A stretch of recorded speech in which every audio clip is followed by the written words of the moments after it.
Aujourd'hui, nous sommes le 29 du mois de Av. Veille de Rosh Chodesh Elul. Et c'est la Eloula d'un tzaddik, Rabbi Shmuel de la ville de Salant, qui après a été Rav de la ville de Yerushalayim pendant 44 ans, grand rabbin de Jérusalem. Bien sûr, grand rabbin aussi, pas que dans le poste, mais c'était aussi la sagesse. D'accord, c'était le plus sage de tous les sages de Yerushalayim. Donc imaginez un peu. Il n'était pas que sage, c'était aussi un tzaddik. Des fois, malheureusement, peut-être des gens qui connaissent un peu la Torah, mais l'attitude ne va pas avec. Mais lui, c'était une personne qui se conduisait dans toutes ses actions comme vraiment un serviteur d'Akadosh Baruch Hu. Quand sa femme lui a demandé une fois, pourquoi tu fixes pas des horaires? Fais des horaires, regarde, les gens ils viennent te voir à n'importe quelle heure de la journée. Pourquoi tu fixes pas des horaires? Voilà, je reçois le monde, d'accord, de telle heure à telle heure, de telle heure à telle heure. Alors, il lui a dit, ma femme, c'est marqué dans la paracha, on doit se conduire comme Akadosh Baruch Hu. Est-ce que Hachem, il a fixé des horaires pour faire se tourner et prier vers lui? Est-ce qu'il y a des moments où on peut se tourner vers Hachem, ou est-ce qu'il y a des heures où c'est fermé là-haut, là-bas, on ne peut pas prier? Il n'y a pas d'horaire chez Akadosh Baruch Hu. 24 heures sur 24, tu peux te tourner vers Hachem et dire, s'il te plaît Hachem, j'ai un rendez-vous important, aide-moi. S'il te plaît Hachem, j'ai ça, aide-moi. Il dit de même que Hachem, il est comme ça, moi aussi. Je peux pas être... je veux ressembler à Kadosh Baruch Hu. Bon Dieu, même que le bon Dieu, il n'y a pas d'horaire. Chez moi aussi, il n'y a pas d'horaire. S'il fera des horaires, moi aussi je fais des horaires, il n'y a pas de problème. Comme ça, il a dit à sa femme. Et toujours, on avait beaucoup d'histoires sur lui. On va raconter Bezrat Hachem. 2-3 petites histoires. Une première histoire, qu'une petite fille arrive le voir, il était en plein cours.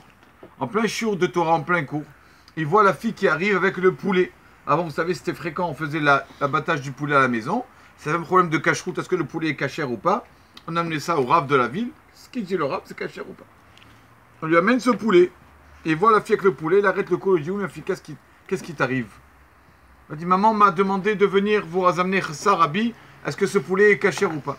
Le Rav regarde. Et il dit à la petite, retourne dans la maison avec ce poulet. Et tu dis à ta maman qu'elle m'amène l'autre poulet. Pas celui-là, le deuxième poulet. Et tous les élèves dans le gros disent, ah, le rabbi. Mais notre rabbi, c'est un tzaddik, il a le roi HaKodesh, il voit tout.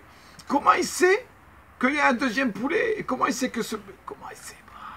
C'est un tzaddik, le rabbi. Et il lui amène, elle va, elle revient, elle lui amène le deuxième poulet. Elle dit, c'est bon, il est caché. À la fin du coup, les élèves disent, rabbi, est-ce qu'on pouvait nous dire comment arriver à ce stade, à ce degré de roi HaKodesh, de voir les choses? Comment vous savez que c'est pas ce poulet, que c'était l'autre qui était problématique à la maison? Il leur a dit tout simplement, c'est très simple, j'ai ni roi HaKodesh, ni rien du tout. Mais le premier poulet qu'elle m'a amené, j'ai vu qu'il n'y avait aucun problème de halakha.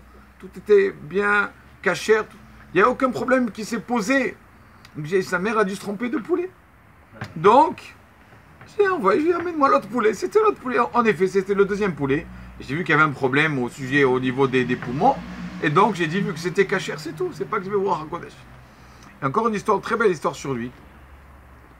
C'était un riche qui est arrivé de Pologne, le voir. On a fixé rendez-vous avec le Rav de Rabbi Shmuel de Salant. Et son chamash, le serviteur du Rav du Rabbi, le riche, il le fait rentrer, Bechavod, commence à parler avec lui. Et pendant que le Rav est en train de parler à ce riche, arrive, on tape à la porte. Le Rav dit au serviteur, ouvre, on voit qui c'est. Qui c'est le rabbin, le petit rabbin pauvre, le Havrer qui étudie à Yerushalayim. Le Rav qui se lève. Comment ça va, Rabbi Ershele, il s'appelait. Rabbi Ershele, comment ça va, Tzadik? Tu vas bien, assis-toi. Et commence à lui parler. Qu'est-ce qui t'arrive? Et il lui dit, Rabbi, j'étais chez l'ophtalmo, le médecin des yeux, l'ophtalmo, Marpat Enaim, et j'ai pensé à un chidouche. J'ai pensé une belle parole de Torah, Rabbi. Il lui dit, ah, illumine-moi tes yeux, illumine mes yeux avec tes paroles de Torah, s'il te plaît, Rabbi Ershele. Vas-y, qu'est-ce que tu as? C'est quoi? Qu'est-ce qui t'est monté? Donne-moi une belle parole de Torah, s'il te plaît. Et le Rav qui parle à ce pauvre-là, Rabbi Hershel, et le riche polonais qui est assis comme ça à table, il dit, oh, il m'a oublié, le rabbin, du coup, il y a le pauvre, comment il fait ça? Et le Rav qui parle à ce pauvre, au Rav pauvre, au vrai, il parle de paroles de Torah. Et à un moment, le riche qui est assis, qui se sent méprisé, qui dit, il a de la chance, hein, le rabbin, parce que si c'était en Amérique, c'était un rabbin en Amérique, il n'aurait pas fait ça. Il est en train de me parler avec moi, que je suis riche, il va avoir un pauvre, petit rabbin pauvre, là, il lui parle, et une demi-heure, il me laisse comme ça. Il a de la chance. Et quand le rabbi Shmuel de Salant entend ça, c'est quoi? Il méprise les rabbins, il méprise ce jeune avraire, ce jeune étudiant de Torah, il le méprise. Et le Rav qui dit à son serviteur, il faut bien qu'il comprenne ce riche, devant lui, il faut bien qu'il comprenne que tout le kavod qu'on fait à ces personnes riches-là, parce qu'ils ont le mérite de financer des personnes qui étudient la Torah. C'est tout. Mais s'ils méprisent les personnes qui étudient la Torah, aucun kavod, ils méritent aucun kavod. Pour l'argent, il ne faut pas kavod. Faire kavod par le mérite de la mitzvah qu'ils ont, d'aider les autres, c'est tout. Et comme ça, le riche qui entend ça, qui s'en va vexé. Le riche qui s'en va vexé. Et le chamash du Rav était un peu gêné. Le Rav, je sais pas ce qui lui est arrivé aujourd'hui, il a envoyé, il n'a pas eu honte.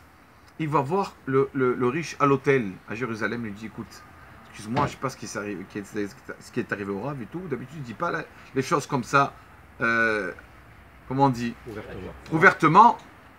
Il lui a dit, écoute, je le calme, il dit, écoute, tu sais quoi, viens avec moi, on va voir la maison de ce jeune rabbin. Viens, on va voir un peu par la fenêtre, on va voir qui c'est ce jeune rabbin. Viens, on voit. Si le Rav lui a fait kavod comme ça devant toi et tout, viens, on voit. Ils vont le voir sur Rabbi Erchelé là-bas, à la maison, une petite maison, assis autour de ses 6 enfants. Et on voit, c'était le soir, vers 22h. On voit Rabbi Erchelé qui est assis. Il est assis avec, on voit ses pieds dans une bassine d'eau froide.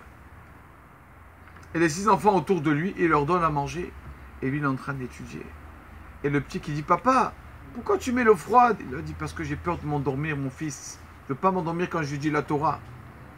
Et il voit qu'il donne aux petits-enfants, les enfants, ils font birkat tous ensemble, les 6 enfants. Et il leur donne à manger un peu de pain, un peu de khalva. C'est tout ce qu'ils avaient à manger. C'est tout. Et à la fin, les enfants s'endorment. Et le riche qui voit ça de la fenêtre avec le serviteur du Rabbi Shmuel, et le riche il voit ce pauvre, rabbin pauvre qui réveille les enfants, allez faire Netilat. Il est 10h30 du soir. Netilat, vous allez faire le schéma avant de dormir. Pas faire les paroles de Torah avec les mains sales puisque vous avez dormi. Allez, sont les 6 enfants qui vont faire Netilat et qui reviennent. Et le papa qui leur fait le Kirat Shema à la Mita, et les endort, et qu'après le papa continue à étudier comme ça. Alors, le serviteur de Rabbi Shmuel qui dit au riche Shmuel, il dit, on y va, ça y est. Je préfère rester regarder ça. Je veux rester regarder ça.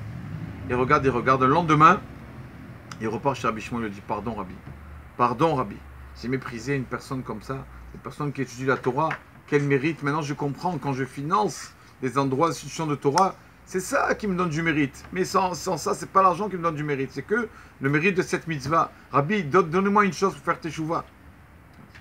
Maintenant, à partir de maintenant, sache-le. Quand tu donnes un endroit de Torah, à une yeshiva, à une synagogue, ne crois pas que c'est toi qui rends service. Ne crois pas, c'est Hachem qui te rend service, que tu mérites de donner comme ça, de financer un endroit. Et donc il a demandé il allait revoir ce pauvre, il lui a demandé, dis-moi, est-ce que tu es d'accord qu'on fasse Yissachar Vezvulun? C'est quoi Yissachar Vezvulun? Heureux la personne qui fait ça. C'est il prend une personne qui étudie la Torah, et dit, écoute, viens, on fait une affaire à 2. Toi, tu étudies, et moi, je te finance. Et l'étude, le mérite, il revient à nous deux. On appelle ça Yissachar et Zvulun. Il y en a Israéliens qui font ça. Quel mérite ils ont? C'est pas facile de faire ça. Financer quelqu'un tous les mois, lui donner une masse correcte, une paie, c'est pas facile. Mais c'est un mérite incommensurable. Et donc il lui a dit, est-ce que, s'il te plaît, je te demande de faire ça? Je veux. Alors il est allé demander à son Rav, le Chiddush Harim, le petit Avrer, là. Il lui a dit, oui, vas-y, accepte. Et donc pendant des années comme ça, le Avrer qui étudiait comme ça, avec tous les soirs, les pieds dans la bassine d'eau froide pour pas s'endormir. Et à côté, il y avait ce riche là, qui chaque fin de mois, début de mois, le finançait son étude, eskem de Yissachar et Zvulun. Baruch Adonai Leolam. Amen, amen.